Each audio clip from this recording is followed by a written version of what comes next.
అదే అండి కష్టపడే ఆయన దీనికి ముందే చాలా చిన్న చిన్న అవమానాలు చాలా పడి స్టార్ట్ చేశారండి కెరియర్ని.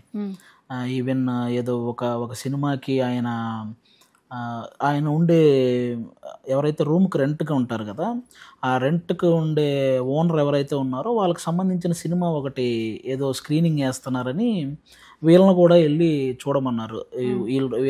వీళ్ళ ఇంట్లోనే అద్దెకుంటున్నారు కాబట్టి.